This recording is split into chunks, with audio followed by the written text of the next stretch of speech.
Hello student, তোমালোকৰ class 8 নতুনটো কিতাবৰ এইটো আমাৰ প্ৰথমটো চেপ্টাৰ যাৰ নাম হ'ল ৰেশনেল নাম্বাৰ। এই ৰেশনেল নাম্বাৰক আমি অসমীয়াত কি বুলি কওঁ? পৰিমেয় সংখ্যা। চোৱা, এই ভিডিঅ'টো মই এবাৰ ইয়াত লিখি দিওঁ, ইয়াক আমি কি বুলি কওঁ? পৰিমেয় সংখ্যা। পৰিমেয় সংখ্যা। এই ভিডিঅ'টোত আমি এইটো চেপ্টাৰত থকা আটাইবোৰ মূল বিষয়বস্তুৰ বিষয়ে আমি আলোচনা কৰিম যে এই পৰিমেয় সংখ্যা মানেনো কি, আমি কেনেকৈ এটা সংখ্যাক পৰিমেয় সংখ্যা কম আৰু কোনকেইটা সংখ্যাক আমি পৰিমেয় সংখ্যা নকওঁ, এই আটাইবোৰ বস্তুৰ বিষয়ে আমি এই চেপ্টাৰটোত পঢ়িম। তো এই চেপ্টাৰটো আমাৰ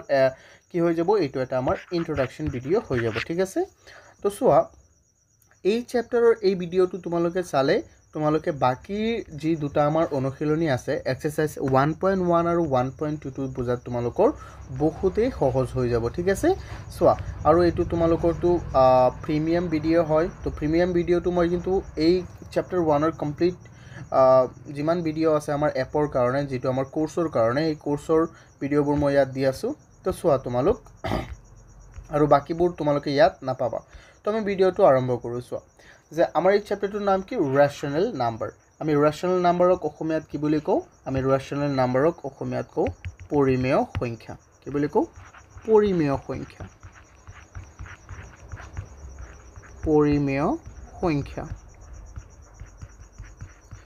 ওকে, তো চোৱা, এইটো হ'ল আমাৰ ক্লাছ 8ৰ মেথামেটিক্সৰ চেপ্টাৰ 1 SCRT আছাম অস্পিন একাডেমীৰ। তো প্ৰথমটো কথা আহিল আমাৰ কি যে what are rational numbers, অৰ্থাৎ ৰেশনেল সংখ্যাবোৰ কি হয়, মানে ৰেশনেল সংখ্যা মানেনো কি, তো সেইটো কথা। what are rational numbers? So' mainly মই ইংৰাজীত ইয়াত ফ'কাছ কৰিম, তো মই লগে লগে তোমালোকক অসমীয়াটো কৈ দিম। এই ৰেশনেল নাম্বাৰ, ৰেশনেল মানে কি হয়? পৰিমেয়, আৰু নাম্বাৰছ মানে কি হয়? সংখ্যা, হয়নে? ইয়াত চোৱা, আমাৰ ডেফিনেশ্যনটো ইয়াত আছে, a rational number is a number that can be expressed in the form of p by q, এইটোক তোমালোকে এনেকৈ লিখিব পাৰা, p by q, where p and q are integers মানে কি আছিলে আমাৰ? অখণ্ড সংখ্যা। অখণ্ড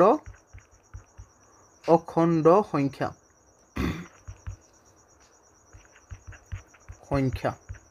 ইন্টিজাৰ্ছ। মই আটাইবোৰ বস্তুৰ বিষয়ে আলোচনা কৰিম, মই প্ৰথমে তোমালোকক জাষ্ট কৈ দিওঁ। And Q does not equal 0, মানে কি? অসমীয়াত মই এবাৰ যদি ইয়াত কৈ দিওঁ তেতিয়া এইটো হ'ব এনেকুৱা, এটা পৰিমেয় সংখ্যা কাক বুলি কোৱা হয়?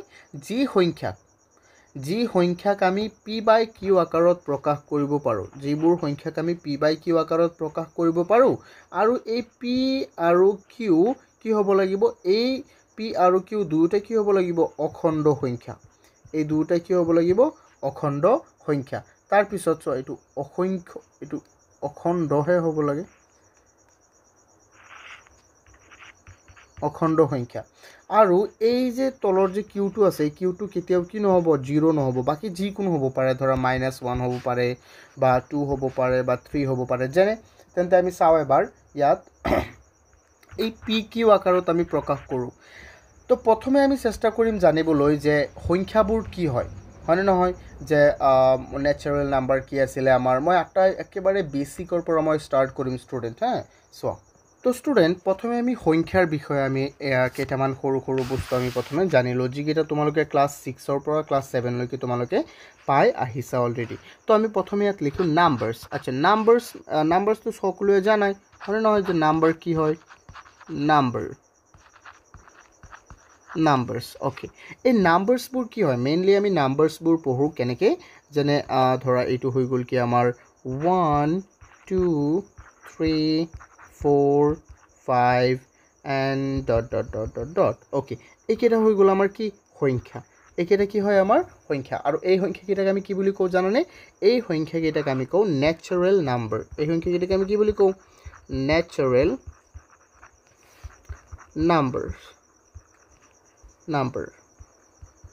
নাম্বাৰছ, হয়নে? ইয়াক চোৱা, ইয়াক আমি অসমীয়াত কি বুলি কওঁ আকৌ? ইয়াক আমি অসমীয়াত কওঁ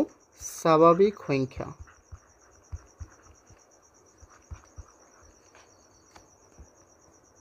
ইয়াক আমি কি বুলি কওঁ? স্বাভাৱিক সংখ্যা।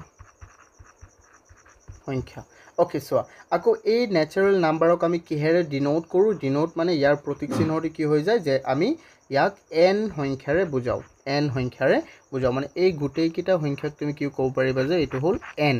তো n এৰে বুজাব পাৰিবা okay usually natural numbers denoted as n okay মানে n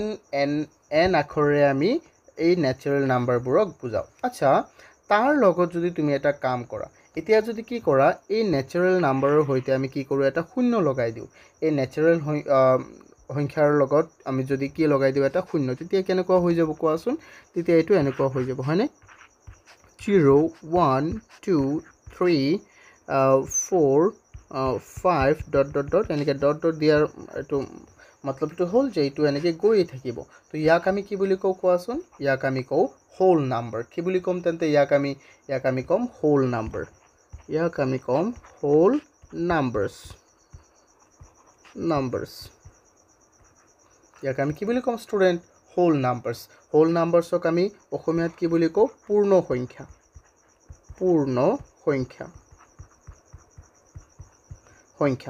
সংখ্যা আৰু চোৱাচোন এই হোল নাম্বাৰছক আমি কেনেকৈ বুজাওঁ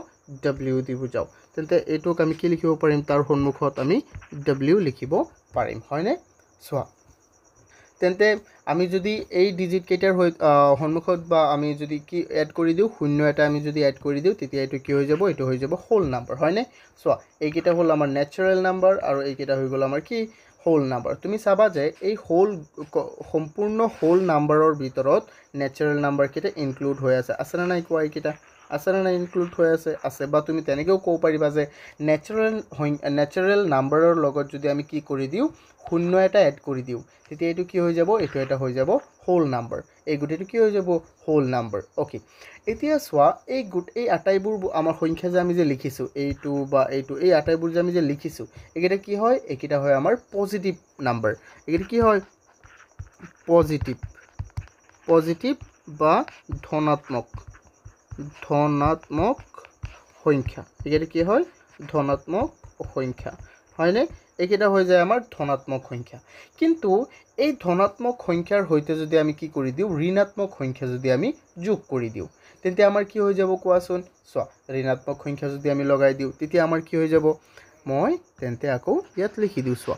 ইয়াত ঋণাত্মক সংখ্যা লগালে ধৰা -3 -2 -1 0 1 2 3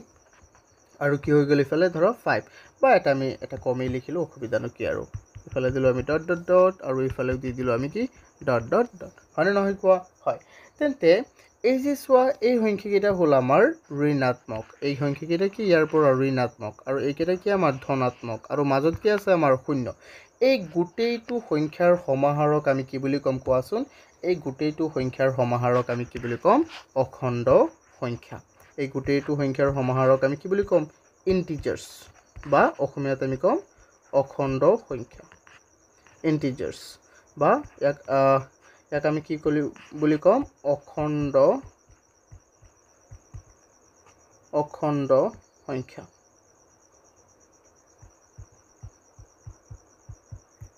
সংখ্যা ইয়াক আমি কিহেৰে বুজাও কোৱাচোন ষ্টুডেণ্ট ইয়াক আমি বুজাম আই ঠিক আছে ইয়াক আমি কিহেৰে বুজাম আই এইটো ডিনোট কৰিব আই বা ইন্টিজাৰ্ছ চোৱা মই কিয় লিখি আছোঁ এইটো আইৰে বুজাম বুজি পাইছানে ষ্টুডেণ্ট কোৱাচোন বুজি পাইছা তেতিয়া ইয়াত যে পৰিমেয় সংখ্যাৰ যিটো আমি বস্তু শিকিছিলোঁ যে পৰিমেয় সংখ্যা কাক বোলে কি কথা তাত আমি পাইছিলোঁ যে পৰিমেয় সংখ্যা কাক বোলে যে যিবোৰ সংখ্যাক আমি p/q আকাৰত প্ৰকাশ কৰিব পাৰোঁ হয়নে নহয় মই অসমীয়াত যদি এইটো লিখোঁ তেতিয়া এনেকুৱা হ'ব যে যিবোৰ সংখ্যাক আমি p/q আকাৰত প্ৰকাশ কৰিব পাৰোঁ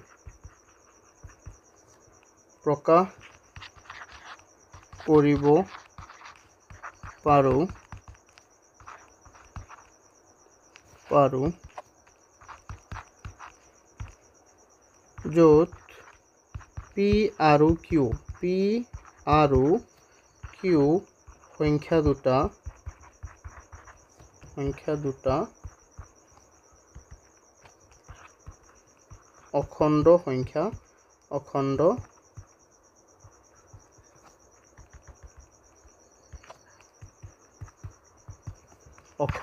সংখ্যা হয় তেনে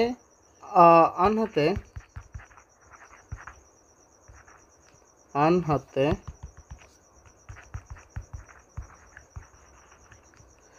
q does not equal 0 তেনে সংখ্যাক আমি কি বুলি কম সংখ্যাক পৰিমেয় সংখ্যা বুলি কম বা ৰেচনেল নাম্বাৰ মই ইংৰাজীটো লিখি দি আছো ৰেচনেল পৰিমেয় সংখ্যা বুলি কয় বা বোলা হয় এটা লিখিলে হল বোলা হয় বুলি কয় বোলা হয় ওকে তেন্তে প্ৰথমে চোৱা মই ইংৰাজীটো যদি কওঁ যে if any number can be expressed as p by q where p and q are কি হয় integers and also q does not equal 0 তেন্তে এটো কি হৈ যাব আমাৰ ন্যাচাৰাল নাম্বাৰ মই প্ৰথমে যে দেখাইছিলো তেনেকে লিখি দিলো হ'ব বা এনেকে লিখিলো হ'ব সো কিন্তু এই মূল বিষয় বস্তুটো আমি গম পাও যে প্ৰথমে যে আমাৰ ৰেচনেল নাম্বাৰটো আসলতে হয় কি তেন্তে ইয়াক কি কৈছে যে যিবোৰ সংখ্যাক আমি p by q আকাৰত প্ৰকাশ কৰিব পাৰো আচ্ছা প্ৰথমটো নিয়ম কি প্ৰথমটো নিয়ম হল আমাৰ যে সংখ্যাবোৰক আমি কিহত প্ৰকাশ কৰিব লাগিব যে p by q আকাৰত ওকে আমি তিনিটা স্টেপ চাম তাৰ পিছত এই p আৰু q টো কৰ পৰা কি হ'ব লাগিব ইন্টিজাৰ্স হ'ব লাগিব অৰ্থাৎ that means p and q should be belongs to integers okay তেন্তে 2 নম্বৰটো হ'ব আমাৰ এই p আৰু q p and q belongs to কি হৈ যাব integers বা এটো belongs to লিখিলে তোমালোকে গম না পাবা তো মই এনেকে লিখি দিম belongs to integers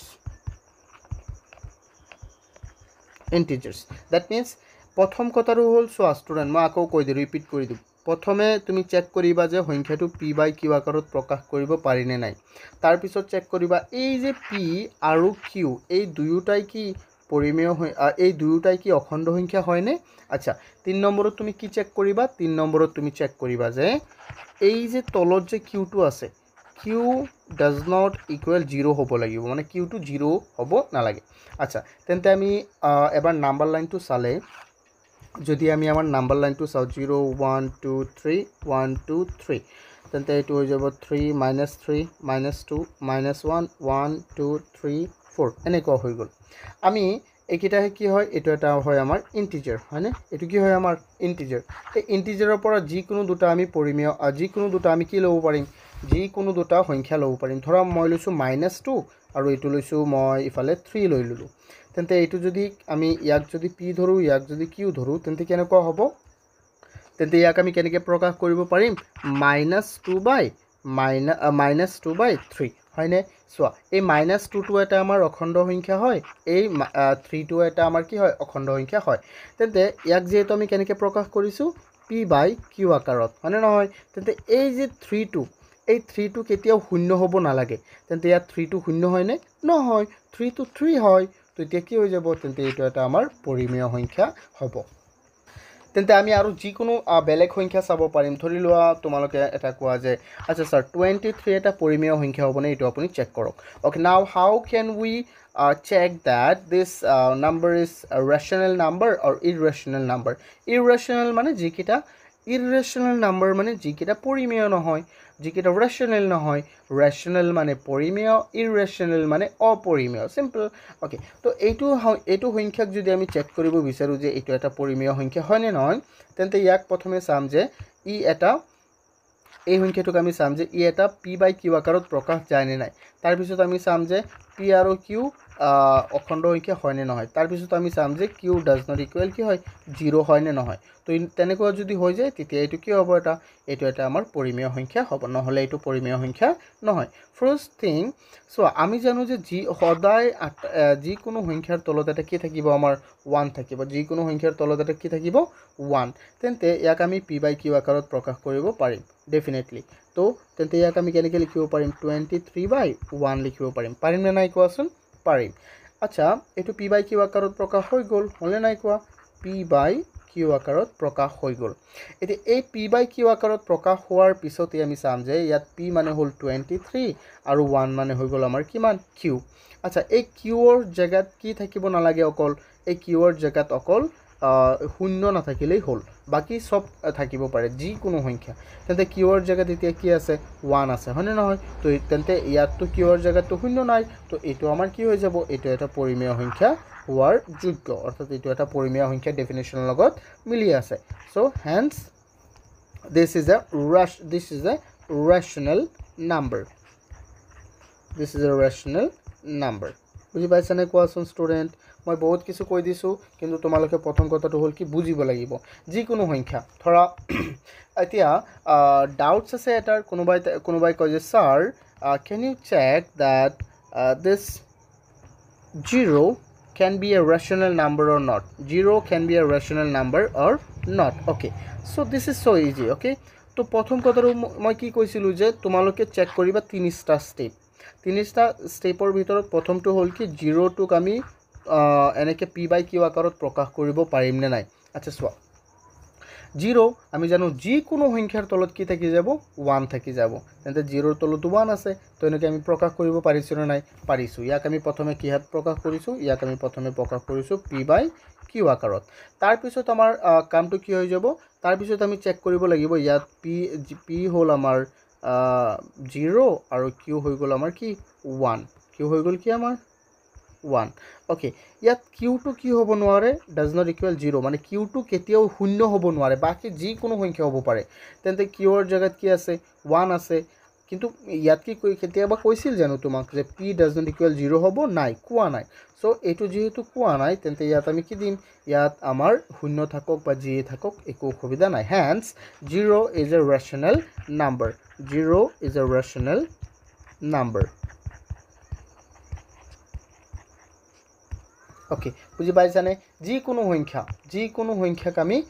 এনেকৈ চেক কৰিব পাৰিম যে এটা ৰেচনেল নাম্বাৰ হয় নে নহয় সো এতিয়া আমি চাম কেইটামান প্ৰপাৰ্টি ৰেচনেল নাম্বাৰৰ সো ষ্টুডেণ্ট এতিয়া চাম আমি কেইটামান properties of rational number properties মানে কি হয় প্ৰপাৰ্টি মানে কি হয় ধৰ্ম অৰ্থাৎ পৰিমেয় সংখ্যাৰ ধৰ্ম এটো মানে হ'ল ধৰ্ম পৰিমেয় সংখ্যাৰ ধৰ্ম প্ৰথম ধৰ্মটো হ'ল কি আমি একেটা চেক কৰিম যে ক্লোজাৰ প্ৰপাৰ্টি মানে কি ক্লোজাৰ মানে হ'ল আবদ্ধ ক্লোজ মানে কি হয় বন্ধ হয় নে নহয় তো তোমালোকে এনেকৈ মনত ৰাখিবা ইয়াক আমি কি বুলি ক'ম আবদ্ধ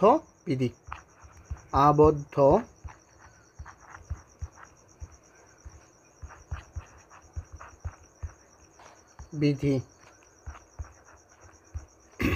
তাৰপিছত হ'ল কি আমাৰ কমিউনিটি চোৱা এইকেইটাৰ বিষয়ে আমি আকৌ পঢ়িম ইয়াত আমাৰ স্লাইড আছে বনোৱা তাৰপিছত চোৱা ইয়াত আছে কি কমিউনিটি প্ৰপাৰ্টি মানে কি হয় কমিউনিটিভ মানে হৈ গ'ল আমাৰ চোৱা কমিউনিটিভ মানে বিনিময় বিধি বা ক্ৰম বিনিময় বিধি চোৱা ইয়াক আমি কি ক'ব পাৰিম বিনিময় বিধি বা ক্ৰম বিনিময় বিধি ইয়াক আমি ক্ৰম বিনিময় বিধি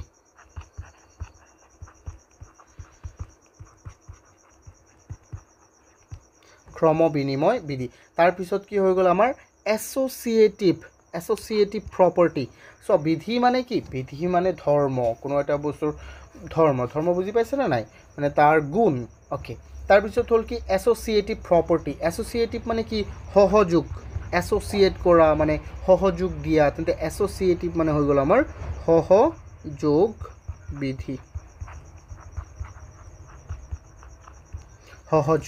বিধি তাৰপিছত কি হৈ গ'ল আমাৰ ডিষ্ট্ৰিবিউটিভ চোৱা এইটো সবচে ইম্পৰ্টেণ্ট হয় এইটো ডিষ্ট্ৰিবিউটিভ মানে কি হয় ষ্টুডেণ্ট বিতৰণ ডিষ্ট্ৰিবিউট কৰা মানে কি হয় বিতৰণ কৰা তো এইটো হৈ যাব আমাৰ কি বিতৰণ বিধি এই বিধিকেইটা যে বহুতেই ইম্পৰ্টেণ্ট ষ্টুডেণ্ট তোমালোকে ক্লাছ 7তো পাই আহিছা 6তো পাই আহিছা বিতৰণ বিধি বিতৰণ বিধি তাৰপিছত কি হৈ গ'ল আমাৰ এডিটিভ আইডেণ্টিটি এতিয়া ক'ব যে স্যাৰ এডিটিভ আইডেণ্টিটি কি হয় এডিটিভ আইডেণ্টিটি মানে হৈ গ'ল চোৱা এডিটিভ মানে যোগাত্মক আইডেণ্টিটি মানে কি হয় তাৰ আইডেণ্টিটি কিন্তু ইয়াক আমি কেনেকৈ ক'ম অভেদ আইডেণ্টিটিক আমি ইয়াত কি বুলি ক'ম অভেদ এডিটিভ মানে কি এনে এড কৰা বা এডিটিভ এইটো মানে হ'ল আমাৰ যোগাত্মক ইয়াৰ মানে হ'ল যোগাত্মক আচ্ছা ইয়াৰ মানে হৈ গ'ল কি যোগাত্মক আকৌ additive identity that means we can say that this called as যোগাত্মক নাই এটো হ'ব এতিয়া যোগাত্মক বিধি তাৰপিছত হৈ গ'ল আমাৰ মাল্টিপ্লিকেটিভ আইডেণ্টিটি ইয়াৰ মানে কি হ'ব চোৱা মাল্টিপ্লিকেশ্যন মানে কি গুণ কৰা পূৰণ কৰা মাল্টিপ্লিকেটিভ মানে কি এইটো হৈ যাব আমাৰ গুণাত্মক অভেদ বুজি পাইছানে নাই কোৱাচোন বহুতেই সহজ এইকেইটা হা গুণাত্মক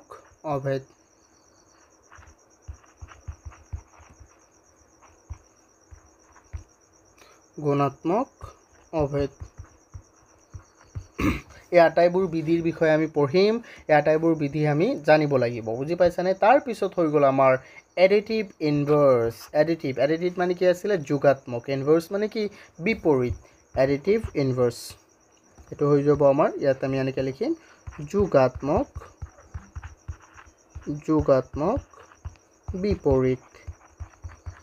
বিপৰীত তাৰপিছত আৰু এটা মই ইয়াত লিখি দিওঁ আৰু এটা হৈ যাব আমাৰ কি গুণাত্মক অভেদ বা ইয়াক আমি কম মাল্টিপ্লিকেটিভ আইডেণ্টিটি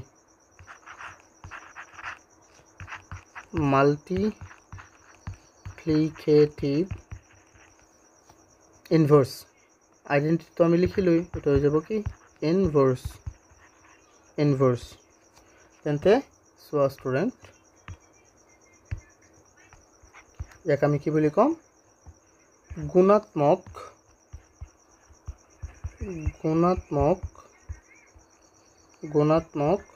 বিপৰীত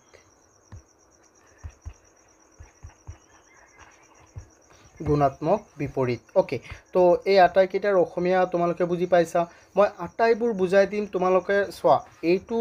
ভিডিঅ' সবচে ইম্পৰ্টেণ্ট হয় কিয় কাৰণ ইয়াত আটাইবোৰ বিধিৰ বিষয়ে আমি পঢ়িম তো অলৰেডি আমি পঢ়িলোঁ কাৰ বিষয়ে কোৱাচোন ৰেচনেল নাম্বাৰ কি হয়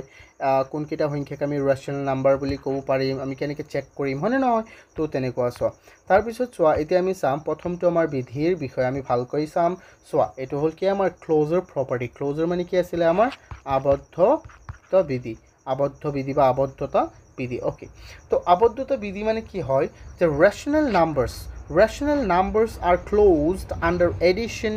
subtraction and multiplication অৰ্থাৎ পৰিমেয় সংখ্যাবোৰ কি হয় যোগৰ ক্ষেত্ৰত চোৱা যোগৰ এডিশন মানে কি হয় যোগ আকৌ বিয়োগ আৰু কি হৈ যায় আমাৰ যোগ বিয়োগ আৰু পূৰণৰ ক্ষেত্ৰত কি হৈ যায় আবদ্ধ হয় বুজি পাইছা মই তোমালোকক বুজাই দিছোঁ ৰ'বা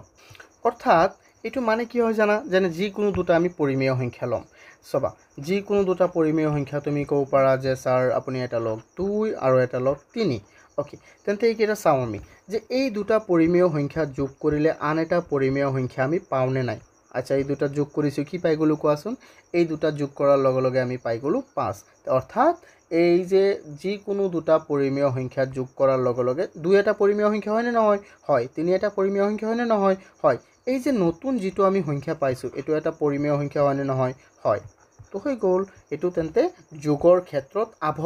আবদ্ধ মানে কি বান্ধনত আছে কেনেকুৱা বান্ধনত আছে যে যিকোনো দুটা আমি সংখ্যা ললো পৰিমেয় সংখ্যা তুমি যিকোনো ল'ব পাৰা ধৰা তুমি এটা ললা 1/2 প্লাস আৰু এটা ললা 2/3 ওকে তেনেকুৱা সংখ্যা ললা তেতে 2 আৰু 3 লহাব হৈ যাব 6 তেন্তে 2 6 যাব কেইবাৰ হৰণ কোৱাচোন 3 বাৰ 3 1 গুণ 3 আকৌ 3 যাব দুবাৰ 2 2 গুণ 4 তেন্তে এইটো কিমান হৈ যাব 7/6 আচ্ছা 7/6 এটা পৰিমেয় সংখ্যা হয়নে নহয় হয় ডেফিনেটলি হয় কাৰণ 7ও এটা অখণ্ড সংখ্যা 6ও এটা অখণ্ড সংখ্যা ইহঁত আছে p/q আকাৰত আৰু 6ৰ ঠাইত শূন্য নাই মানে তলত শূন্য নাই শূন্য থাকিলে এইটো নহ'ব ধৰা এনেকুৱা যদি থাকে 7/0 তেন্তে এইটো কেতিয়াও পৰিমেয় সংখ্যা নহয় বুজি পাইছে না নাই কোৱা তেন্তে ইয়াৰ পৰা আমি গম পাইছো যে পৰিমেয় সংখ্যাবোৰ সদায় যোগৰ ক্ষেত্ৰত কি হৈ যায় আবদ্ধ হয় বুজি পাইছা নে কোৱাচোন ওকে এতিয়া আমি চাম যে পৰিমেয় সংখ্যাবোৰ পূৰণৰ ক্ষেত্ৰত আবদ্ধ হয়নে নহয় এই সেম দুটা সংখ্যাই লও আমি তেন্তে 2 পূৰণ 3 কিমান হৈ যাব 6 তেন্তে 6 মানে কি হৈ যায় 6 এটা কি হয় পৰিমেয় সংখ্যা হয় অৰ্থাৎ ইয়াৰ পৰা বুজি পালো যে মাল্টিপ্লিকেশনও কি হৈ যায় পৰিমেয় সংখ্যাৰ ক্ষেত্ৰত মাল্টিপ্লিকেশনও ক্লোজাৰ প্ৰপাৰ্টি মানি চলে অৰ্থাৎ আবদ্ধতা বিধি মানি চলে আমি এনেকৈ ক'ব পাৰিম যে দুটা পৰিমেয় সংখ্যাৰ যোগ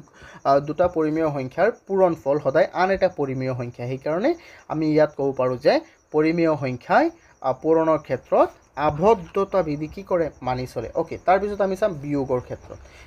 ক্ষেত্ৰত চালে কি হৈ যাব ধৰা 2 - 3 এটো মানে কি হৈ যাব -1 ওকে আচ্ছা -1 এটা পৰিমেয় সংখ্যা হয়নে নহয় কোৱাচোন আকৌ -1 ডেফিনেটলি এটা কি হয় পৰিমেয় সংখ্যা হয় যেহেতু -1 এটা পৰিমেয় সংখ্যা হয় তো সেই কাৰণে আমি ক'ব পাৰো যে এই লাইনটো একেবাৰে সঠিক হয় তেন্তে যে ৰেশনাল নাম্বাৰস সো ৰেশনাল ওইটো অকন হাইলাইট কৰি দিও rational numbers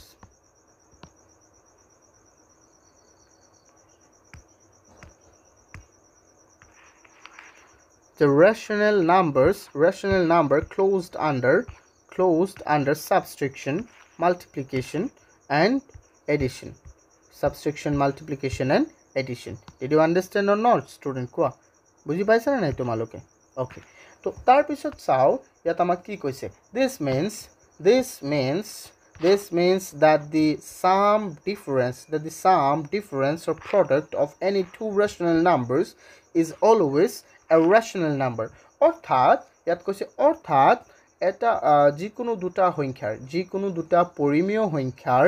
সাম মানে যোগফল ডিফাৰেন্স মানে বিয়োগফল আৰু প্ৰোডাক্ট মানে কি পূৰণফল আন এটা ৰেশনাল নাম্বাৰেই হয় সদায় আন এটা ৰেশনাল নাম্বাৰেই হয় বুজি পাইছানে যেনে ইয়াত এটা অপশন দিছে কি 1/2 আৰু কি দিছে আমাক 3/4 কি দিছে 1/2 প্লাস 3/4 এটো ইকুয়াল কি হৈ যায় 5/4 যেটো 5/4 অলরেডি এটা কি হয় রেশনাল নাম্বার হয় রেশনাল নাম্বার বুঝি পাইছা समझ में आया আৰু এটো এটা কি হয় রেশনাল নাম্বার এটো এটা কি হয় রেশনাল নাম্বার তো তুমি এটো মনত ৰাখিব লাগিব যে সদায় দুটা পৰিমেয় সংখ্যাৰ যোগ বিয়োগ আৰু পূৰণফল আন এটা পৰিমেয় সংখ্যা হয় সেই কাৰণে আমি ক'ব পাৰো যে পৰিমেয় সংখ্যাই যোগ বিয়োগ আৰু পূৰণৰ ক্ষেত্ৰত আবদ্ধতা বিধি কি কৰে মানি চলে আবদ্ধতা বিধি মানি চলে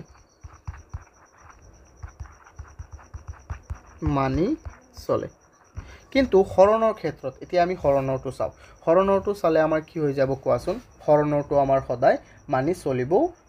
কেতিয়াবা চলিব বা কেতিয়াবা নচলে তো এই কাৰণে আমি চাম যে চোৱা ধৰা ইয়াত দিলো মই 10 আৰু ইয়াত ললো 5 তেন্তে ইয়াত কি হৈ যাব 2 কিমান হৈ যাব ষ্টুডেন্ট কোৱাচোন 2 হৈ যাব কিন্তু ইয়াত এটা কথা আছে চোৱা ষ্টুডেন্ট কথাটো হল কি তেনেকুৱা যে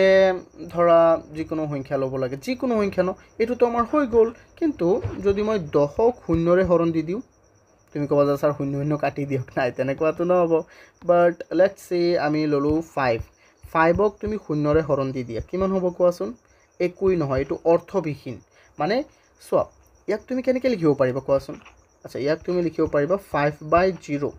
যাৰ কোনো অৰ্থ নাই যদি মই ইয়াত লিখো যে 4/2 অৰ্থাৎ 4ক তুমি দুটা ভাগ কৰা 4ক তুমি দুটা ভাগ আচ্ছা শূন্যক তুমি 5ক তুমি শূন্যটা ভাগ কৰিব পাৰিবানে কোনো এটা বস্তু শূন্যটা ভাগ কৰিব পাৰিবানে নোৱাৰিবা ডেফিনেটলি এটো তুমি নোৱাৰিবা তো এটো কি হয় তেন্তে এনেকৈ হৰণ দিলে তুমি এনেকুৱা পাবা আৰু যেটো নেকি এটা পৰিমেয় সংখ্যা নহয় কিয় নহয় কোৱাচোন পৰিমেয় সংখ্যাটো কাৰণ পৰিমেয় সংখ্যাৰ নিয়মটো কি আছিল আমাৰ কোৱা পৰিমেয় সংখ্যাৰ নিয়মটো হ'ল যে ই p/q হ'ব লাগিব আচ্ছা পি বাই কিউত আছে পি আৰু কিউ অখণ্ড সংখ্যা ল'ব লাগিব অৰ্থাৎ ইণ্টিজাৰ্ছ হ'ব লাগিব এই যে চোৱা ওপৰত আছে আমাৰ 5 এটা ইণ্টিজাৰ হয় 0 এটা ইণ্টিজাৰ হয় কিন্তু কৈছিল যে 0 কিউ ডাজ নট ইকুৱেল 0 হ'ব লাগিব মানে কিউটো কেতিয়াও শূন্য নহয় কিন্তু কিউৰ ঠাইত কি আছে শূন্য তো সেইকাৰণে এইটো এটা পৰিমেয় সংখ্যা নহয় সেইকাৰণে এইটো এটা কি নহয় পৰিমেয় সংখ্যা নহয় আই হোপ তোমালোকে বুজি পাইছা ন এই আটাইবোৰ বস্তু আমি যদি ইয়াত তোমালোকৰ কিবা প্ৰব্লেম হয় প্লিজ মোক ক'বা মই তেতিয়া তোমালোকক লাইভ ক্লাছত সুধিব পাৰিবা আৰু কোনোবাই যদি ইয়াত আমাৰ লাইভ ক্লাছটো জইন কৰিব বিচাৰা তেন্তে প্লিজ মোক কণ্টেক্ট কৰিবা ঠিক আছে চোৱা তাৰপিছত কমিউটেটিভ প্ৰপাৰ্টি মানে কি হয় কমিউটেটিভ প্ৰপাৰ্টি মানে হৈ গ'ল আমাৰ বিতৰণ বিধি সৰি নট বিতৰণ বিধি ক্ৰম বিনিময় বিধি ইয়াক আমি কি বুলি ক'ম অসমীয়াত ক্ৰম বিনিময় বিধি তাৰ ক্ৰম আচ্ছা ক্ৰম মানে কি হয় ক্ৰম মানে হ'ল ঠাই চোৱা ঠাই মানে যেনে 1 2 3 4 ডট ডট ডট এনেকৈ দিলোঁ এই 1ৰ ঠাই 2ৰ ঠাই এইটো 1ৰ ঠাই এইটো চোৱা তেনেকুৱা এটা ক্ৰম মিলাই আছে নে নাই কোৱা কিন্তু ক্ৰমৰ বিনিময় মানে তুমি ক'লা যে 3 তুমি যোৱা 1ৰ জেগাত আৰু 1 তুমি আহা 3ৰ জেগাত চিম্পল তেন্তে এইটো কেনেকুৱা হ'ব 3 2 1 4 এই যে বস্তুবোৰ তেনেকুৱা আমি নিয়মক আমি কি বুলি কওঁ কমিউটেটিভ বা ক্ৰম বিনিময় কৰা তাৰ ক্ৰম বিনিময় কৰি আছে অ'কে তো now we need to learn something from here আমাক ইয়াত কি কৈছে আমাক ইয়াত কৈছে যে চোৱা আমাক ইয়াত কৈছে যে rational numbers follow the commutative property for addition and multiplication অৰ্থাৎ পৰিমেয় সংখ্যাসমূহে ক্ৰম বিনিময় বিধি কোনটোৰ ক্ষেত্ৰত মানি চলে এডিশ্যন আৰু কাৰ ক্ষেত্ৰত মাল্টিপ্লিকেশ্যন অৰ্থাৎ যোগৰ ক্ষেত্ৰত আৰু কিহৰ ক্ষেত্ৰত পূৰণৰ ক্ষেত্ৰত পৰিমেয় সংখ্যাসমূহে কি মানি চলে পৰিমেয় সংখ্যাসমূহে যোগ আৰু পূৰণৰ ক্ষেত্ৰত ক্ৰম বিনিময় বিধি মানি চলে this means changing the order of numbers does not change the result okay now we're going to learn from this okay so ইয়াত আমাৰ এটা প্ৰবলেম দিয়া আছে যেনে চোৱা এটো মানে হৈ গ'ল যে আমি ইয়াত কেইটামান কৰো ইয়াত দিয়া আছে আমাৰ 1/2 plus 3/4 আচ্ছা 1/2 plus 3/4 means কি হৈ যাব 2 আৰু 3 2 আৰু 4 তেন্তে ইয়াৰ লঘু হৈ যাব 4 ওকে তেন্তে তুমি কি ক'ব পাৰিবা কোৱাচোন আকৌ তাৰ পিছত চোৱা তুমি এই যে আছে ইয়াত ওপৰত 2 2 ইয়াত যাব দুবাৰ 2 2 গুণ 2 1 গুণ 2 যোগ মই এটা জলদি কৰিছো 3 গুণ 3 তেন্তে ইয়াত হৈ যাব আমাৰ 5/4 ওকে চোৱা ই আছে আমাৰ প্ৰথমটো জায়গাত চোৱা ই কোনটো জায়গাত আছে ই আছে এৰ জায়গাত ধৰি লোৱা ই আছে এৰ জায়গাত ই আছে বিৰ জায়গাত এতিয়া তুমি কি কৰি দিয়া বিৰ টু এৰ জায়গাত আনা আৰু এ টু বিৰ জায়গাত আনা ঠিক আছে তেন্তে কেনেকুৱা হৈ যাব আমাৰ কোৱা তেন্তে এইটো মই বেলেগ কালাৰে লিখিছো ধৰা এতিয়া তুমি ঠাই সলনি কৰি দিলা ঠাই সলনি কৰি দি যোগ কৰা ঠাই সলনি কৰি দি যোগ কৰিলে কেনেকুৱা হ'ব চোৱা 4 আৰু 2 ৰ লঘু হ'ব 4 আৰু 4 4 এবাৰ 1 পূৰণ 3 3 2 4 কেইবাৰ 2 4 দুবাৰ 2 1 গুণ কিমান হৈ যাব 2 তেন্তে তথাপিও আমাৰ আনসাৰটো কিমান হ'ল 5/4 তথাপিও আমাৰ আনসাৰটো কিমান হ'ল 5/4 তো তুমি ইয়াৰ পৰা কি বুজি পাইছা যে পৰিমেয় সংখ্যা যিকোনো দুটা পৰিমেয় বা তিনিটা পৰিমেয় বা 10টা 5টা যিকোনো পৰিমেয় সংখ্যা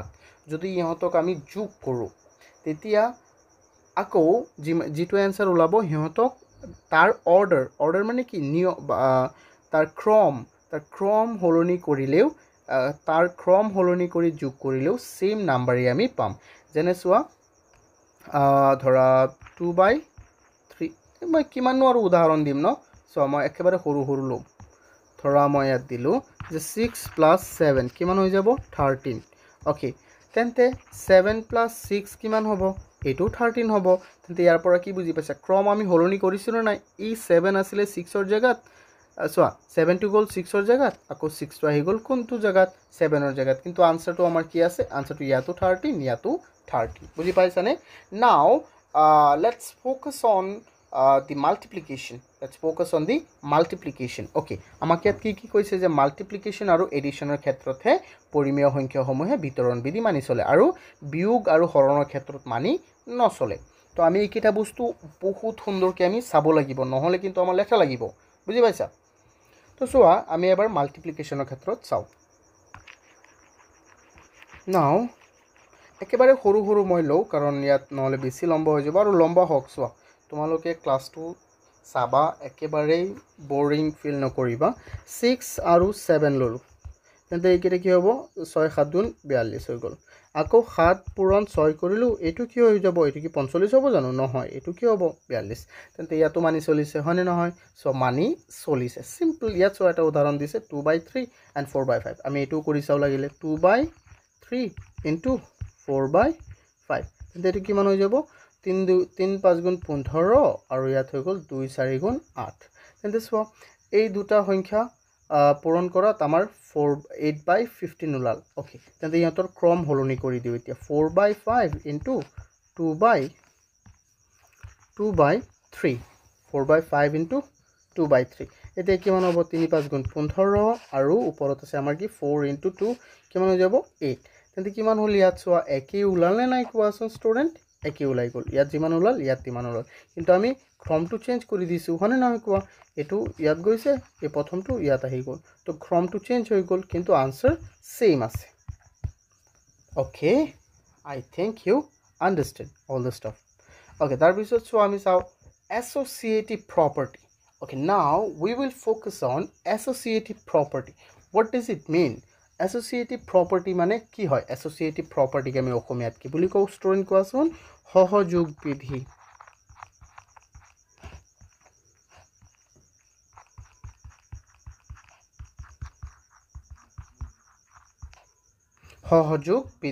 সহযোগ বিধি মানে কি হয় ইয়াত কি কৈছে আমাৰ rational numbers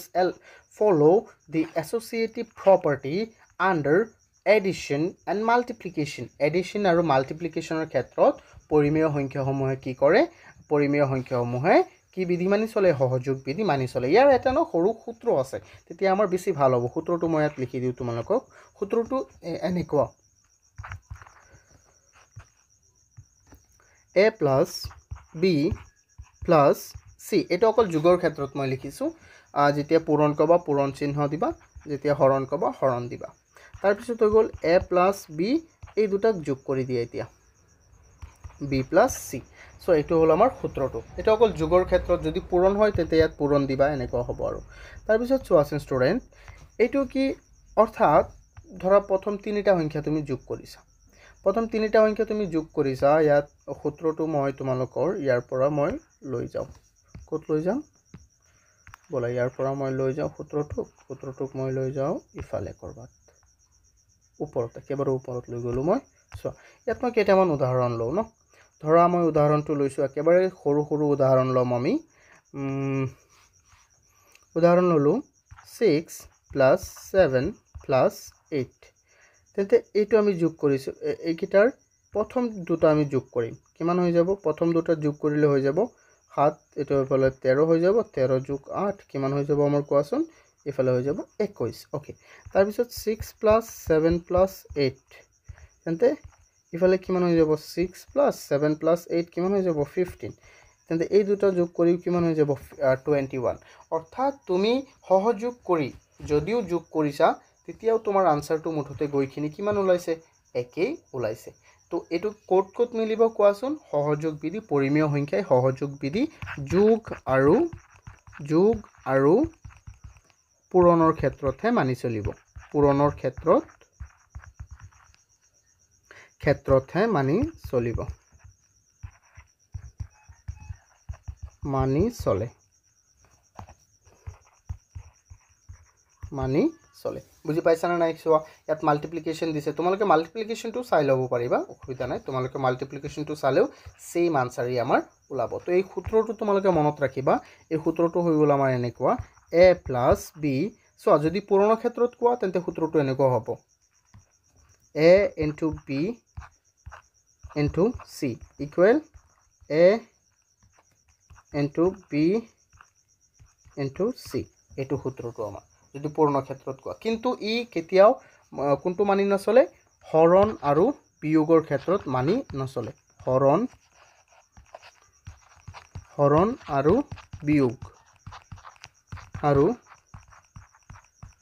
বিয়োগৰ ক্ষেত্ৰত মানি নচলে বুজি পাইছানে समझ में आया ओके তাৰ পিছত চোৱা যদি কিবা অসুবিধা হয় মোক কল কৰি জনাবা হা সো আই হোপ এইবোৰ বুজি পাইছা ন বহুতেই সহজ আমি ক্লাস 7 তো পাই আইছো আমি 6 তো অকন পাই আইছিলো কিন্তু ক্লাস 7 তো মই বিতংকে বুজাই দিছিলো চ্যাপ্টাৰ 9 মনত আছে না নাই চ্যাপ্টাৰ 9 যাৰ নামে আছিল পৰিমেয় সংখ্যা এতিয়া তোমালোক ক্লাস 8 তো উঠি প্ৰথমটো চ্যাপ্টাৰ পালা যাৰ নামও কি পৰিমেয় সংখ্যা চোৱা তো পৰিমেয় সংখ্যাৰ কিমান মহত্ব তাৰ পিছত চোৱা ডিস্ট্ৰিবিউটিভ প্ৰপাৰ্টি এইটো তো সবচে মজাৰ প্ৰপাৰ্টি হয় ডিস্ট্ৰিবিউটিভ চোৱা distributive property of multiplication over addition holds for rational numbers so মুঠতে distributive property distributive law বা distributive property to মানে কি হয় বিতৰণ বিধি কি হয় বিতৰণ বিধি তাৰ এটা আমাৰ মূল সূত্ৰ আছে এটো চোৱা এই যে সূত্ৰটো যে এটো বহুত ইম্পৰ্টেন্ট সূত্ৰ হয়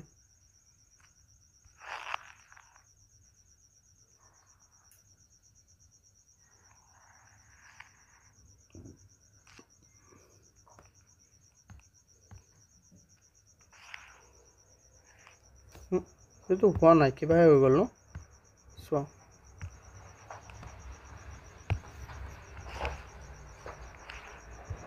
এটো এই যে সূত্ৰটো যে মই লিখিছো এটো বহুত ইম্পৰ্টেন্ট এটা সূত্ৰ হয় তো এই সূত্ৰটোৰ বিষয়ে প্লিজ তোমালোকে চাবা কেনেকে মই দেখুৱাই দিছো এই সূত্ৰটো হল এনেকুৱা যে এ এটো পূৰণৰ ক্ষেত্ৰত হোক বা যোগৰ ক্ষেত্ৰত হোক একো অসুবিধা নাই ধৰ মই যোগৰ ক্ষেত্ৰত লিখিছো a plus b okay a plus b এটো তুমি ইয়াত দি দিব পাৰা into not into into দি দিব পাৰা অসুবিধা নাই এটো পূৰণৰ ক্ষেত্ৰত দিও আচ্ছা ইয়াত যেনেকে আছে মই তেনেকে দিও পূৰণৰ ক্ষেত্ৰত দিব পাৰা বা যোগৰ ক্ষেত্ৰতো তোমালোকে দিব পাৰা যে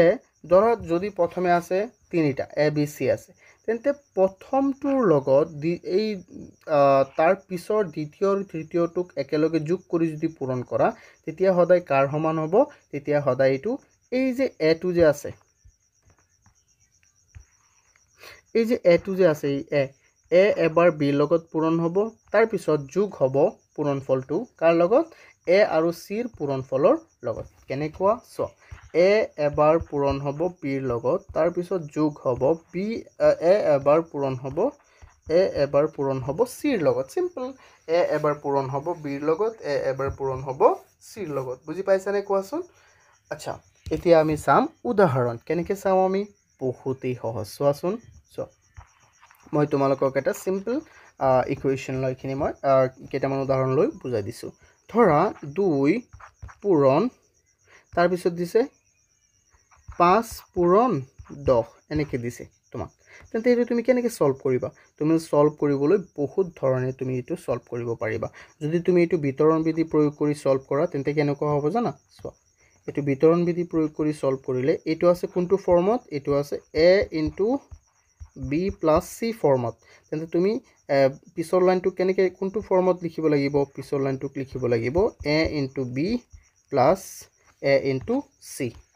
ফৰ্মত লিখিব লাগিব বুজি পাইছানে তেন্তে তুমি ইয়াক লিখিবা 2 into 5 plus 2 into 10 তেন্তে 2 into 5 কিমান হৈ যাব 10 আকৌ 2 into 10 কিমান হৈ যাব 20 that means আমাৰ আনসাৰ কিমান হৈ গল 30 তুমি কবা স্যাৰ ইমান কষ্ট কিয় কৰিব লাগে তেন্তে আমি তো ডাইৰেক্টলি কৰিব পাৰো ধৰা তুমি কবা যে স্যাৰ এটো ডাইৰেক্ট পূৰণ কৰি দিও কেনেকৈ এনেকৈ যে 2 আছে আকৌ 5 পূৰণ 10 15 তেন্তে হৈ গল 30 হয় বিলকুল হসা এটো একেবাৰে হসা তুমি যেটো কৈছা কিন্তু ডাঙৰ যিমান কোৱেশ্চন আছে যিমান এটো যে আছে ডাঙৰ এটা তেন্তে এইটো আমি কেনেকৈ সলভ কৰিব পাৰিম ইয়াৰ সহায়ত ডিস্ট্ৰিবিউটিভ প্ৰপাৰ্টিৰ সহায়ত আমি সদায় একেবাৰে সহজে আমি এটো সলভ কৰিব পাৰিম বুজি পাইছানে যাক আমি কি বুলি কওঁ বিতৰণ বিধি তো মনত ৰাখিবা প্লিজ ষ্টুডেণ্ট এইটো বহুত ইম্পৰ্টেণ্ট হয় বিতৰণ বিধি যেনে আমি কেইটামান উদাহৰণ ল'ব পাৰিম তেনেকুৱা উদাহৰণ মই কেইটামান লৈ দিওঁ চাবা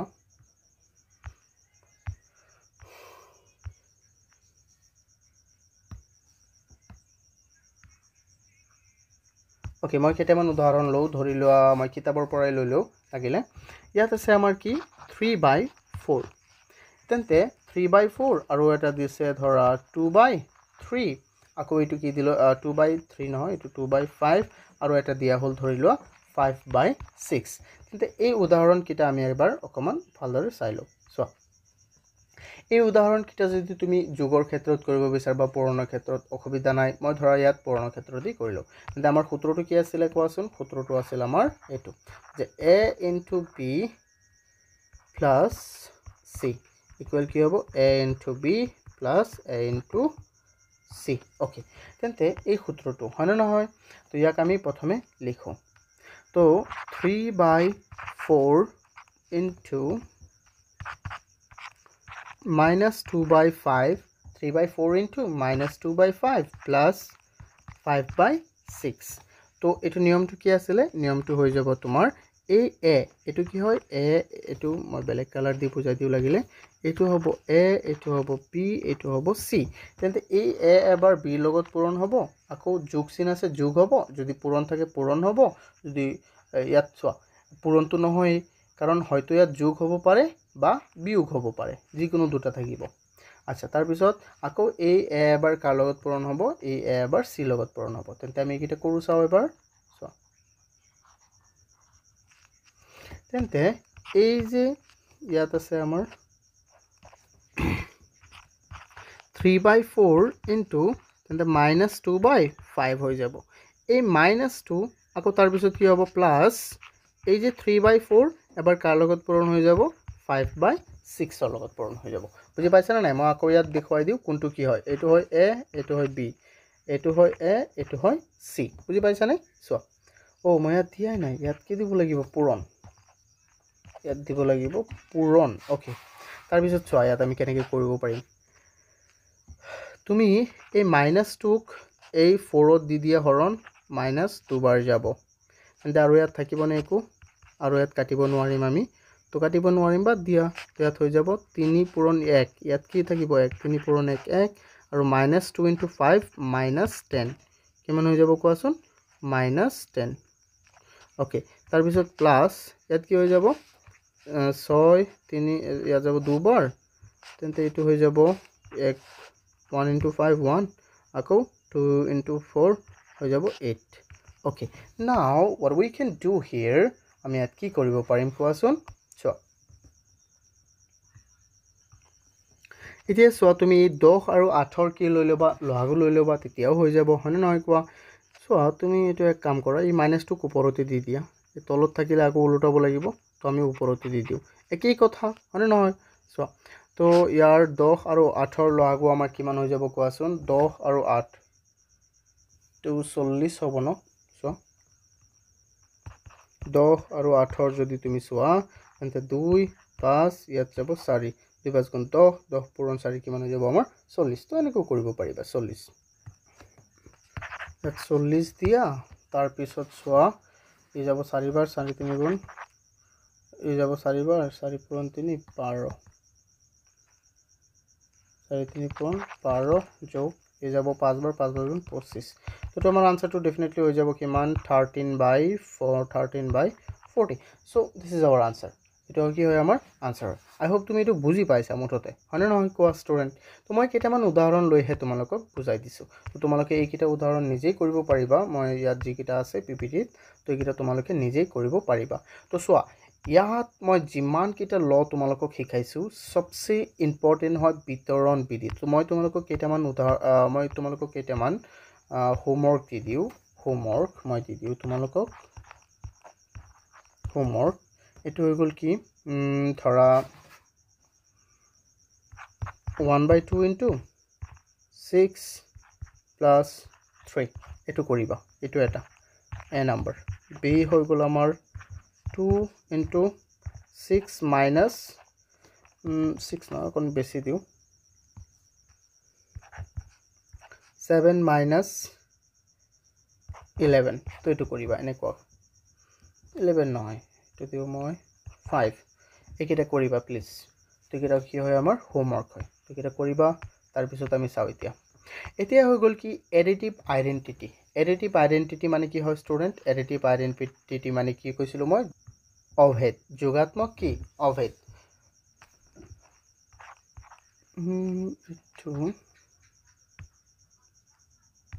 এটো হৈ গল কি যোগাত্মক অভেদ আচ্ছা যোগাত্মক অভেদ হয় নাই বাৰু হয়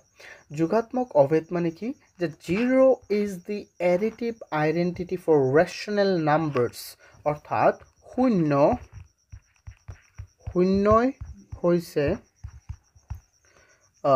হৈছে পৰিমেয় সংখ্যাৰ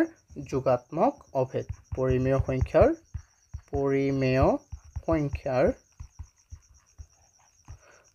যোগাত্মক অভেদ এটো মানে কি হয় এটো কথা কি কলা আচ্ছা তাৰ পিছত মই বুজাই দিছো আটাইবোৰ বস্তু মই তোমালোকক বুজাই দিম ইয়াত চোৱা adding 0 to any rational number does not change its value এই কাৰণে ইয়াক আমি কি বুলি কও এই কাৰণে শূন্যক আমি পৰিমেয় সংখ্যাৰ এডিটিভ আইডেন্টিটি বুলি কও অৰ্থাৎ চোৱা তুমি যি কোনো এটা মনে যি কোনো এটা কি লোৱা পৰিমেয় সংখ্যা ধৰা ললা 2 এই 2 ৰ লগত তুমি এটা যোগ কৰা 0 কি যোগ কৰা 0 আনসাৰটো কিমান হ'ব সদায় 2 হ'ব অৰ্থাৎ এটা পৰিমেয় সংখ্যাৰ লগত 0 যোগ কৰাত পৰিমেয় সংখ্যাটো কেতিয়াও চেঞ্জ হোৱা নাই হৈছে নে নাই সেই কাৰণে আমি 0 কি বুলি কও সেই কাৰণে আমি 0 কি বুলি কও যোগাত্মক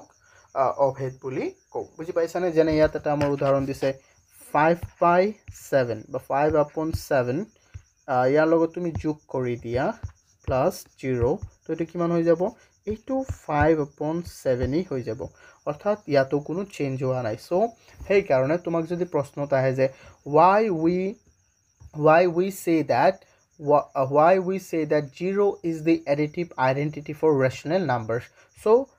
we should answer like this that because adding 0 to any rational number does not change its value so that's why we call 0 as the additive identity simple তো আমি এনেকে কব পাৰিম সোয়া তুমি অসমীয়াত কলে তুমি যদি কয় যে শূন্য কিয় যোগাত্মক অভেদ ভোলা হয় তুমি কবা যে যেহেতু শূন্যৰ লগত যেহেতু যিকোনো পৰিমেয় সংখ্যাৰ লগত শূন্য যোগ কৰিলে সেই পৰিমেয় সংখ্যাটোই হয় বা সেই পৰিমেয় সংখ্যাটোই থাকে বা তাৰ কোনো চেঞ্জ নহয় তো এই কাৰণে ইয়াক আমি কি বুলি কম সেই কাৰণে আমি শূন্যক যোগাত্মক অভেদ বুলি কও সিম্পল তাৰ পিছত চোৱা মাল্টিপ্লিকেটিভ আইডেন্টিটি সিম্পল চোৱা যেনে তাত শূন্য যোগ কৰিলে ইয়াত চোৱা যোগ কৰিলে হয়নে নহয় ইয়াত হ'ব আমাৰ পূৰণ কৰিলে এটোক আমি কি বুলি কও গুণাত্মক অভেদ বুলি কও চোৱা 1 is the multiplicative identity for rational numbers অৰ্থাৎ এক হল পৰিমেয় সংখ্যাৰ গুণাত্মক অভেদ কিয় কাৰণ যিকোনো সংখ্যাৰ হৈতে এক পূৰণ কৰিলে যিকোনো ৰেশনাল নাম্বাৰ বা যিকোনো পৰিমেয় সংখ্যাৰ হৈতে এক পূৰণ কৰিলে সেই পৰিমেয় সংখ্যাটোৱে থাকে তো সেই কাৰণে ইয়াক আমি কি বুলি কম কোৱাচোন সেই কাৰণে 1ক আমি কি বুলি কও গুণাত্মক অভেদ আচ্ছা তোমালোকে চোৱাচোন যিকোনো পৰিমেয় সংখ্যা মানে কি হয় যেনে চোৱা ইয়াত মই ললো 3 লগত তুমি এক পূৰণ কৰিলা এটো কি 4 হ'ব নেকি নহয় এটো 3 হ'ব তুমি ইয়াত যে এটা উদাহৰণ দিছে 3/4 ৰ লগত এক পূৰণ কৰিছা এটো কি হৈ যাব 3/4 তো এই কাৰণে যেহেতু যিকোনো পৰিমেয় সংখ্যাৰ লগত এক যোগ কৰাৰ কাৰণে পৰিমেয় সংখ্যাটো এক পূৰণ কৰাৰ ক্ষেত্ৰত বা পূৰণ কৰাৰ ফলত পৰিমেয় সংখ্যাটো কোনো চেঞ্জ হোৱা নাই অৰ্থাৎ সেই সেম পৰিমেয় সংখ্যাটো আছে সেই কাৰণে ইয়াক আমি কি বুলি কম সেই কাৰণে ইয়াক আমি অৰ্থাৎ 1ক আমি গুণাত্মক অভেদ বুলি কম তাৰ পিছত চোৱা এটো কি হলে আমাৰ additive inverse মানে কি গুণাত্মক বিপৰীত inverse মানে কি বিপৰীত for every rational numbers there is an additive inverse opposite numbers that gives a number 0 okay আচ্ছা তাৰ পিছত চোৱা অৰ্থাৎ প্ৰতিটো পৰিমেয় সংখ্যাৰ ক্ষেত্ৰত তাৰ এটা কি আছে যোগাত্মক বিপৰীত সংখ্যা আছে অৰ্থাৎ যেটো যোগ কৰিলে যেটো সেই সংখ্যাটোৰ সৈতে যোগ কৰিলে কিমান পাবা শূন্য যেনে চোৱা আচ্ছা উদাহৰণটোৰ যদি লও মই তেতিয়া তুমি ক'ব পাৰা স্যাৰ এটা উদাহৰণ লওক তেতিয়া বেছি ভাল লাগে ওকে বিলকুল লম মই চোৱা যেনে মই এটা উদাহৰণ ললো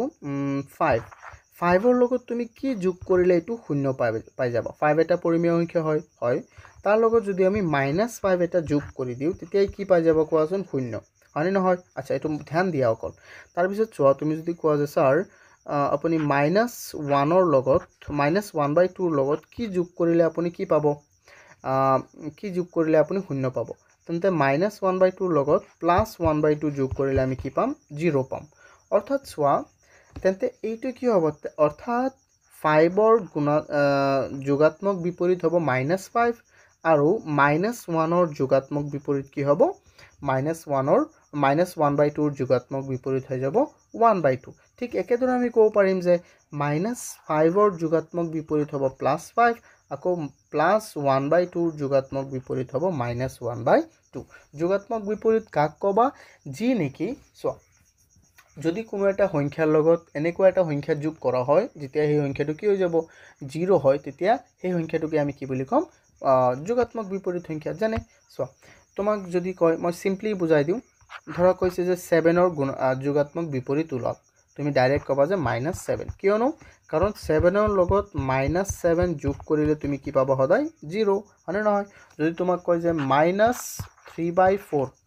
এনেকে যদি কয় যে -3/4 ৰ যোগাত্মক বিপৰীত কি হ'ব তুমি কবা যে স্যার এটো ইয়াত মাইনাস আছে ন তেন্তে আপুনি ইয়াত প্লাস দি দিয়ক হৈ গ'ল উত্তৰ -3/4 ৰ যোগাত্মক বিপৰীত হ'ব 3/4 সিম্পল তোমালোকে জাস্ট চিহ্নটো চেঞ্জ কৰি দিবা ধৰা ইয়াত আছে যে কৈছে যে 3/5 ৰ যোগাত্মক বিপৰীত কি হ'ব তুমি কবা যে -3/4 বা এনেকে নিদিখিনি সো মাইনাসটো তুমি ওপৰত দিয়া তলত দিয়া একো অসুবিধা নাই এনেকেও দিব পাৰা কোনো অসুবিধা নাই বুজি পাইছা I hope তোমালোকে বুজি পাই আছা ন এটো ঘন্টাতকৈ বেছি হৈ গ'ল লেকচাৰটো but we need to understand everything we need to try to understand what we are trying to know হয় না so I hope তোমালোকে বুজি পাইছা তাৰ পিছত এটা আছে কি মাল্টিপ্লিকেটিভ আইডেন্টিটি মাল্টিপ্লিকেটিভ আইডেন্টিটিটো আমি পঢ়িলো এতিয়া আমি পঢ়িম মাল্টিপ্লিকেটিভ ইনভাৰ্স মানে কি হয় এটো তোমালোকে পাবা যাক আমি অসমীয়াত কও গুণাত্মক বিপৰীত সিম্পল জানো যোগাত্মক বিপৰীত মানে কি শূন্য ওলাব লাগে গুণাত্মক বিপৰীত মানে কি 1 পাব লাগে কি পাব লাগে 1 যিকোনো সংখ্যাৰ লগত তাৰে এনেকুৱা এটা সংখ্যা যোগ কৰা যত নাকি 1 হৈ যায় ধৰা 3 ৰ লগত তুমি কি পূৰণ কৰিবা এটো মই কোনটোৰ বিষয়ে কৈ আছো গুণাত্মক বিপৰীতৰ বিষয়ে 3 ৰ লগত তুমি কি পূৰণ কৰিবা যাতে তুমি 1 পোৱা 3 ৰ লগত তুমি 1/3 প্ৰয়োগ কৰিলেহে তুমি কি পাবা পূৰণ কৰিলেহে তুমি 1 পাবা কেনেকে চোৱা এই যে 3 গুচি গ'ল কিমান পালা ইয়াত 3 এবাৰ গ'ল 1 পূৰণ 1 পাই গ'লা আচ্ছা তুমি 2/3 লগত কি পূৰণ কৰিলে 1 পাবা তুমি 2/3 লগত 3/2 যোগ কৰিলে কি পাই যাবা 1 পাবা কেনেকে চোৱা 2 গুচি গ'ল একবাৰ 3 গুচি গ'ল একবাৰ 1 পূৰণ 1 কিমান পাই গ'লা 1 সিম্পল তো ইয়াৰ পৰা তুমি কি বুজি পাইছা যে মাল্টিপ্লিকেটিভ আইডেন্টিটি কাক বোলে যে যিকোনো সংখ্যাৰ লগত এনেকুৱা এটা সংখ্যা যোগ কৰিলে যেতিয়া পূৰণ কৰিলে যেতিয়া পূৰণফলটোৰ কিমান হয় 1 হয় তেতিয়া তেনে সংখ্যাক আমি কি বুলি ক'ব পাৰিম তাৰ সেই সংখ্যাটোৰ গুণাত্মক বিপৰীত বুলি ক'ব পাৰিম ওকে তেন্তে গুণাত্মক বিপৰীত উলোৱাৰ শৰ্টকাটটো আমাৰ কেনেকুৱা হ'ব সিম্পল সো গুণাত্মক বিপৰীত উলোৱাৰ শৰ্টকাটটো হৈ যাব আমাৰ একে ধৰণৰ চোৱাচোন যেনে ইয়াত দিছে 3 এক তুমি উলটাই দিয়া আচ্ছা আমি জানো 3 ৰ তলত মনে মনে এটা 1 থাকে তেন্তে ইয়াক উলটাই দি কি লিখি দিয়া 1 টো ওপৰত লিখা 3 টো তলত লিখা যেনে মই ইয়াত কৈছিলো 2/3 তাক উলটাই দিয়া 3/2 অৰ্থাৎ 2/3 ৰ গুণাত্মক বিপৰীত 3/2 আৰু 3/2 ৰ গুণাত্মক বিপৰীত 2/3 সিম্পল আৰু যদি তুমি উদাহৰণ লোৱা আৰু লো পাৰা তুমি যদি ইয়াত কোৱা যে স্যাৰ আপুনি আৰু লক কিবা এটা ধৰা মই ললো 23 ৰ গুণাত্মক বিপৰীত কি হ'ব 23 ৰ তলত মনে মনে আমি জানো যে এটা কি আছে 1 আছে তেন্তে 23 ৰ তলত মনে মনে 1 আছে তেন্তে 1 যাব ওপৰত আৰু ইয়াত যাব তলত সিম্পল শূন্য কোৱা শূন্যৰ গুণাত্মক বিপৰীত কি হ'ব কোৱাচোন শূন্যৰ গুণাত্মক বিপৰীতেই নাই আছেনে কোৱাচোন নাই কিয় কোৱা কাৰণ তাৰ তলত আছে এটা 1 আকৌ ইয়াক যদি তুমি ওপৰত লৈ যোৱা আৰু এইটো শূন্যটো তলত আহিব কিন্তু তেনেকুৱা কোনো পৃথিৱীত সংখ্যা এক্সিষ্টেই নকৰে হয়নে এনেকুৱা কোনো সংখ্যাই নাই পৃথিৱীত তো সেই কাৰণে আমি কি ক'ব পাৰিম ইয়াক যে শূন্যৰ কোনো প্ৰতিক্ৰম নাই বুলি আমি ক'ব পাৰিম ওকে চোৱা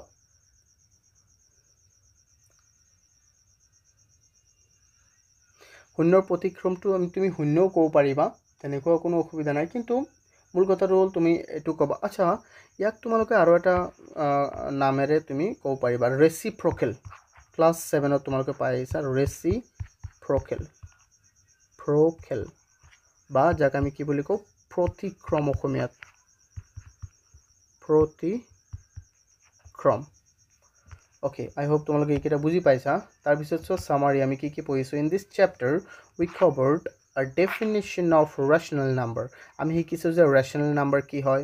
important properties আমি শিকিছো closure মানে আবদ্ধ বিধি commutative মানে ক্ৰম বিনিময় বিধি associative সহযোগ বিধি distributive law অৰ্থাৎ বিতৰণ বিধি additive and multiplicative identity অৰ্থাৎ যোগাত্মক আৰু গুণাত্মক হবে আৰু additive inverse আৰু আমি কিছু multiplicative inverse হয়নে তাৰ পিছত তোমালোকে পাবা ইয়াৰ এক্সাৰসাইজ বোৰ এক্সাৰসাইজ 8.1 and exercise 1.1 and 1.2 তোমালোকৰ নোটস লাগিলে সো এইটো ভিডিও হয় প্ৰিমিয়াম ভিডিও হয় আমাৰ এপৰ কিন্তু প্ৰথমটো চ্যাপ্টাৰৰ কাৰণে মই এইটো ফ্ৰী দি দিছো তোমালোকৰ যদি নোটস লাগে তোমালোকৰ নোটস লাগিলে আমাৰ ওয়েবসাইটটো ভিজিট কৰিব পাৰা বা মোক কল কৰিবা আমাৰ কোৰ্সত এনৰোল হ'বলৈ মাত্ৰ একেবাৰে কম টকাত 999 টকাত তাত তোমালোকে বহুত কিবা কিবি পাবা তো সোৱা এইটো ওয়েবসাইটটো ভিজিট কৰিবা ospinacademy.com থ্যাংক ইউ